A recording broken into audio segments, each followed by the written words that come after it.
My name is Pedro Paez, and I'm a machine learning specialist at AWS, based in Singapore but working with customers from across all of Southeast Asia. In this particular session, I'll be covering some of the learnings from recent years on patterns and anti-patterns for building production-level deep learning systems. Today, I'll discuss some of the recurring topics that I have seen while working with organizations globally and in the region. I'll give an overview of where we're seeing production-level deep learning patterns going. And finally, I'll share how AWS is responding to these patterns to facilitate the process of building these types of applications. So why talk specifically about deep learning? First of all, deep learning is everywhere and has become part of the essential zeitgeist. It's driving applications that go from natural language processing to autonomous vehicles to computer vision technologies like object detection and the very notorious deepfakes that are very common now in the media. And of course, it's not restricted to that. The state-of-the-art in recommendation engines and time series forecasting are now being completely built with deep learning technology. Deep learning also requires a focused look, as it's slightly different than traditional machine learning projects. So one of the biggest trends in the field at the moment is that organizations are shifting their attention more and more to the production aspects of deep learning. Many organizations are starting to move away from what was traditionally a purely research and innovation practice. So a common question that I get is, we have this really great team of smart people with great ideas, but we need to industrialize these features and show business value. So let me share a couple of learnings that have come out of this philosophical shift. Traditionally, there were a couple of dimensions that came to mind when it comes to deep learning. First, innovation, or does it look cool? Second, accuracy, or does it do the task? But I think there's an essential third one that I see organizations prioritizing now, and that's speed to market. The ability to put an initial MVP in production and evolve the product with time, or to kick off what we call the virtuous data flywheel, is consistently showing to be a valuable strategy. The second thing is that because there's so many moving parts in these projects, and it's such an experimental process, it's going to be accompanied by a lot of chaos. And what I see that the more mature organizations realize is that there has to be some type of structure in the development process that will allow for consistent delivery of applications and results. Finally, many customers are investing engineering efforts in creating abstraction or orchestration layers. These layers are meant to allow data scientists to have more agility in spinning up the right type of resources to build their end-to-end workflows. So let's talk a little bit about the general workflow of a deep learning project. Now, ideally, this would be a circular graph, as the process itself is iterative. But for simplicity, we've made it linear. So usually the data process starts with data collection and preparation. Deep learning models require large volumes of quality annotated data, and obtaining that data is going to be one of the biggest, more labor-intensive obstacles in the whole process. Then, you need to set up the right type of environments to build your projects, which include IDEs for data analysis and for development. Traditionally, these are Jupyter notebooks for data scientists.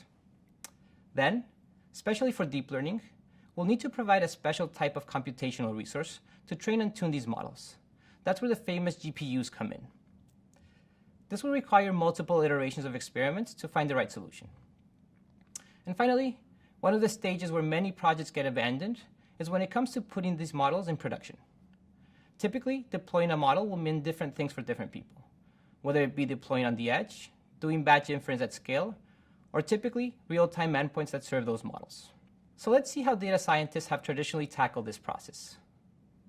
When it comes to data collection, they're usually working isolated on local tools to manually label dumps of unstructured data. Secondly, they're usually working on their local laptop using some type of local servers to run their training jobs. Third, they typically work on environments with some version of Python plus open source libraries like scikit-learn, OpenCV, TensorFlow, and PyTorch.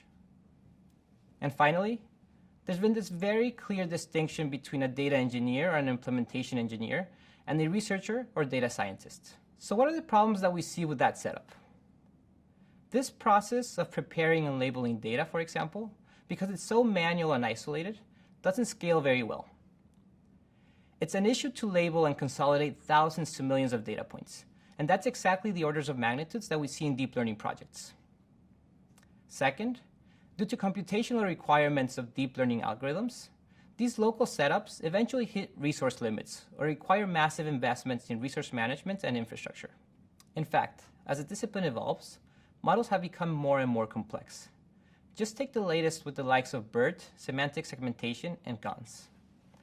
When it comes to development environments, we've seen that often you'll need to move your code to different computational clusters, collaborate with colleagues, or hand over your models to other engineers. If the deployment environment differs slightly from your development environment, then the application will probably fail to run. This is something that software developers are well aware of. So, strictly local setups do not allow for the portability necessary for modern development practices. And finally, this distance between the data engineer and data scientist, or integration engineers and data scientists, has been one of the main factors contributing to the difficult path from concept to product.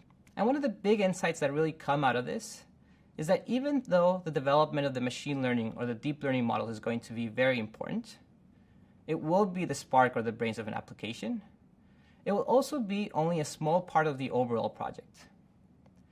There are components like the data pipelines, the resource management and orchestration, the analysis or auditing of the process, and of course, everything that goes into serving and monitoring the final application. And what we've seen lately from the more mature organizations is that they have really focused on this concept of ML operations. What we've seen is that the consensus around ML ops has been that it's kind of converging towards the traditional software development operations paradigm. And so what we see is that ML ops is really being discussed as kind of modern DevOps with sprinkles of data logic. It's also quite interesting that the DevOps cycle maps nicely to the crisp DM industry paradigm of data science project cycles. If you're interested in a further discussion on this topic, my colleague Kapil Pense will do just that in his session. So where do we see the focus of production deep learning going in the future? And this is informed both by my discussion with different organizations, as well as by recent announcements in the domain. So, the first thing in solving that data problem. Remember, deep learning requires lots of quality data. And there are two ways this is being tackled. The first is that there's focus on creating models that are less data hungry. The way this is being done is by creating transferable models. You can see this with the developments in transfer learning and computer vision and NLP, and also the focus on few-shot learning.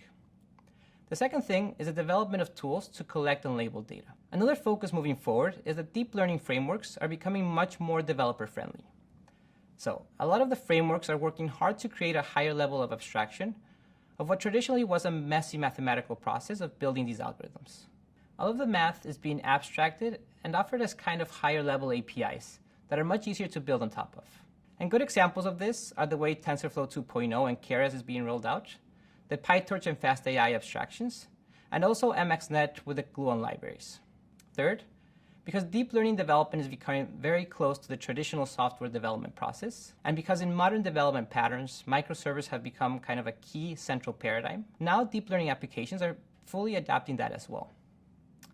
So whenever we're looking at different tooling or all the announcements coming from the more mature organizations about how they're doing these things, invariably, you will see that containers and the orchestration of containers are going to be a big part of it. And you can see this with the way that most platforms are being integrated, like Kubeflow, SageMaker, Metaflow, and Flight, which was recently announced by Lyft. We see that MLOps is going to be one of the big focus points, and you'll see that this is a common thread throughout this year's ML sessions. And again, a core part of this will be to bridge the gap or the distance between the implementation engineers and the data scientists. Another really interesting development is that there's no monolithic solution dominating the ecosystem. Practitioners are becoming multilingual and multi-framework. So they will be using different tools and different orchestration strategies for their projects, essentially picking and choosing frameworks based on specific projects and their requirements. And then finally, because deep learning has been traditionally such a black box concept, we see some developments in the area of interpretability and debuggability of these models. So let's see how AWS is trying to help users throughout this process. The first thing is that we offer an ecosystem of tools of different levels of complexity to build your applications. Starting with optimized infrastructure tailored and configured to build deep learning applications. For example, our deep learning AMIs can be used out of the box to leverage GPU compute instances that have been configured with the latest TensorFlow, PyTorch, and MXNet versions. All the NVIDIA drivers and CUDA libraries have been prepackaged as well. Not only that, We also work with state-of-the-art infrastructure for running deep learning models. For example, our C5 instances have been fully optimized to quickly and easily build and deploy machine learning models. Our fully managed machine learning platform, Amazon SageMaker, is pre-configured with the latest Intel-optimized versions of TensorFlow and Apache MXNet for maximum performance on C5 instances running on Intel Xeon Platinum processors. SageMaker offers multiple features to solve the various obstacles in the development process of ML models. An interesting addition is Amazon SageMaker RL, which includes built-in, fully managed reinforcement learning algorithms. SageMaker supports reinforcement learning in multiple frameworks, including TensorFlow and MXNet, as well as custom-developed frameworks designed from the ground up for reinforcement learning, such as Intel RL Coach and Ray RL Lib. And finally, we have our AI services. These are out-of-the-box API solutions that developers can leverage to add deep learning logic in their applications without the data science expertise. As you can see, we have a lot of customers currently using our technology to build their machine learning projects. We're also aware, as we mentioned before, that deep learning developers are multilingual and multi-framework. So at AWS, we support all the popular deep learning frameworks natively. We also work with the different open source orchestration tools in the market like Kubernetes. Now, there are different ways to start building your applications on AWS. Let me share with you the three main paradigms, going from left to right, from more complex to less complex. First, if you want to fully own the pipeline and orchestration of your projects, you can leverage our deep learning AMIs. These are EC2 instances that have already been configured with the necessary tooling and frameworks. This is essentially ready-to-use infrastructure. If you want a slightly managed experience for the orchestration of your compute clusters, we have both managed Kubernetes service as well as a fully native, fully managed container service, or Amazon ECS. These can leverage our pre-built Docker images called deep learning containers, which are tailored for deep learning development. And finally, SageMaker, which is a platform that abstracts a lot of the orchestration process for you and offers a fully managed experience with many additional features. So as we mentioned before, we saw the end-to-end workflow of these types of projects. Now, SageMaker is a great tool to ease the journey through a lot of these stages, going from data collection with tools like Ground Truth for managing massive data labeling projects, to having cloud-hosted collaborative IDEs and environments for building your projects and analyzing your data, to one-click APIs for spinning up computational clusters for training your models with GPUs. This includes managing your experiments and also doing automatic hyperparameter tuning. And then finally, to deployment options, like deploying REST API endpoints, scalable batch inference, to finally deploying on the edge. We also have state-of-the-art infrastructure like Amazon C5 and Amazon M5 instances featuring Intel Xeon scalable processors that are ideal CPUs for running ML inference. Additionally, with elastic inference, you can add GPU acceleration where needed and dramatically reduce your overall inference costs. There are also some really interesting new features like monitoring model decay in production. So let's go take a look at a couple of examples of running projects on these tools. Let's log into the AWS Console. Now, the AWS Console is a web UI where you have access to all the different AWS resources. For example, we can use the Search tab to look for our managed Kubernetes service. Today, we'll be working with the Deep Learning AMIs and Amazon SageMaker. As we mentioned, the Deep Learning AMIs are just EC2 instances that have been pre-configured to work with different templates. We'll spin up an EC2 instance, and we'll specify what type of infrastructure and the type of template that we want to use.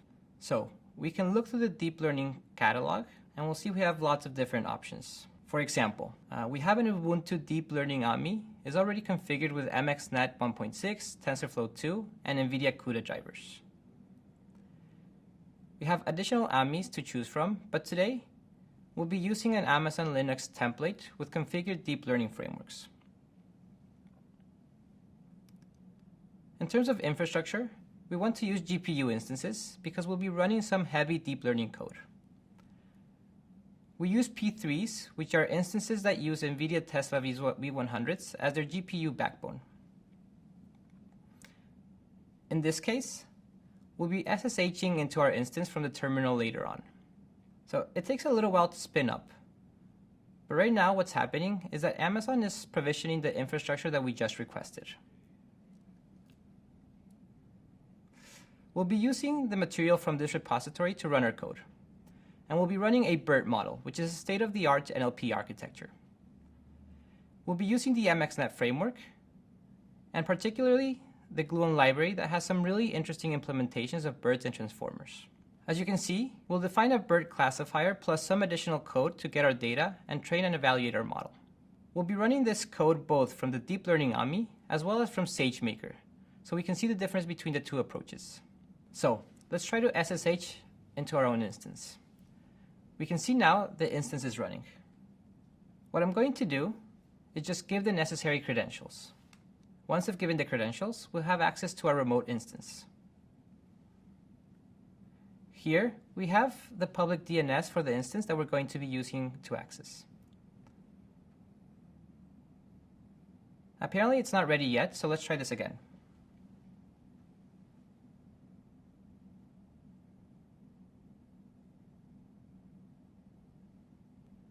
As mentioned before, we'll be going through two approaches. The first one is using the deep learning AMIs, and the second one is using the SageMaker APIs. So as of now, we've provisioned a P3.8x large instance that will be active until we shut it down. The first thing we're going to do is we're going to clone the repository so that we can have all the materials to run our models. Second thing we want to do is to take a look at the different pre-configured environments that are available for us. So we see that we have different virtual environments: TensorFlow, TensorFlow 2, Python 2, and Python 3. For today, we'll be using MXNet because we're using the MXNet framework in our code. So let's activate that environment and work from within that. Now, we just have to run a couple of things. We need to set some environment variables, and then we'll be downloading the data that we'll be using to train the model. What we'll be doing is we'll be training a sentiment analysis model on a movie review dataset. And basically, what the model will do is use a pre-trained model and then hot start training on our own dataset. The resulting model should tell us when a review is positive or negative. So to do that, we need to actually train our model. Now, we'll be running our training script. Here I have the command used for training that script, so let me just run this. Okay, so this is going to take a while. Now these BERT models are very complex models, so I'm just going to fast forward in that process. So we can see that at the end of the training, we got a test accuracy of around 95%, and it took more or less 20 minutes to run this model. As you can see, we get the output model artifacts. So this took about 20 minutes to actually run, which would have been very long if we would have used non-optimal compute power. Now let's see how we can run the same exercise from SageMaker. Now, we were able to spin up a GPU-powered instance with all the necessary frameworks configured out of the box using the deep learning AMIs. But there's another path, which is using SageMaker. Now, with SageMaker, you'll have multiple features, but we won't be exploring everything today. We'll see how we can spin up a similar training job by using the SageMaker APIs. So the first thing we're going to do is we're going to set up a virtual cloud environment for exploration. Now, we can choose the infrastructure to use for our exploration or for building our projects. In this case, we won't be using GPU instances because we just want to do exploration from this environment, and then we'll be invoking through the APIs the necessary GPU infrastructure for training our models. With SageMaker, we can also connect the notebook or environment with a Git repository directly. When the environment becomes available, we'll have a nice environment for developing our experiments. In this case, we're using JupyterLab, which is an interesting development environment, specifically when it comes to both scripting and the use of what traditionally are the Jupyter notebooks. Now, SageMaker offers multiple different features. One of the options is the cloud-hosted environments. As you can see within this environment, we have multiple frameworks pre-configured. Wait till this spins up. We can choose from PyTorch and TensorFlow environments, just as we did before. But let's start by running a Jupyter notebook to build our project. The first important thing that we're going to import is the Gluon NLP library, which is a nice abstraction for building complex deep learning NLP models. Now this API is very similar to the Keras API. Now Gluon has some really interesting libraries for computer vision, natural language processing, as well as time series analysis. We have to do a little bit of setup before we can run our model. First thing we want to do is to download our dataset locally, just as we did before. We'll be using state-of-the-art BERT models on our own data. BERT allows us to do something called transfer learning. Basically, using some pre-trained models to accelerate our own models. This was something that was typically used in computer vision, but is now available in NLP. As you can see, the training data is basically a bundle of movie reviews with their corresponding ratings or labels. So you can see the text and the number 9, which is the rating. Then what we'll do is set up our data for the SageMaker APIs to consume. Eventually, we're going to train our model. So we have a set of hyperparameters that we'll define, just as we did before. Hyperparameters are just the different levers that we can move to find a solution to our model. So for this case, we're running with this particular set of parameters. We'll also be using the SageMaker MXNet API, which basically demands the training script as input to train our model. There is similar support for the likes of TensorFlow and PyTorch, as well as scikit-learn. Now within this API, we defined the type of compute instances to use for training remotely. These two lines show vertical and horizontal scalability. I can use multiple instances to run a training cluster, but I can also choose the type of instance to run. In this case, we'll use a P3.8 XLarge as we did before.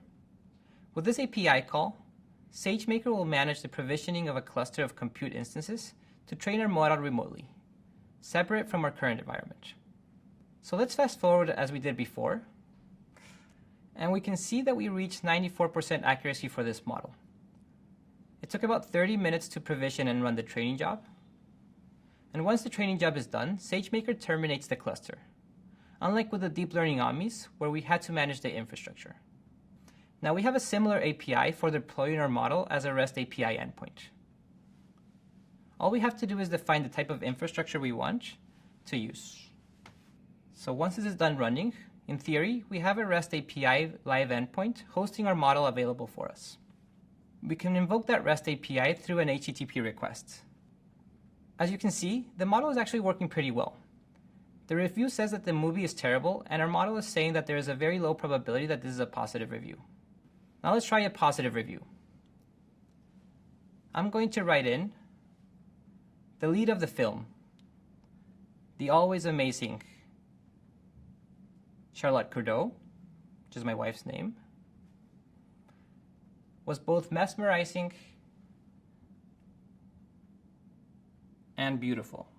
Now this would generally be regarded as a positive review for the movie, so let's see what the model has to say about that. There will be some latency because these are very heavy models. The model has given us a high probability that this was a positive review. Great. So we've seen two different paths to running our deep learning models. We were able to access dedicated pre-configured infrastructure to train our BERT models.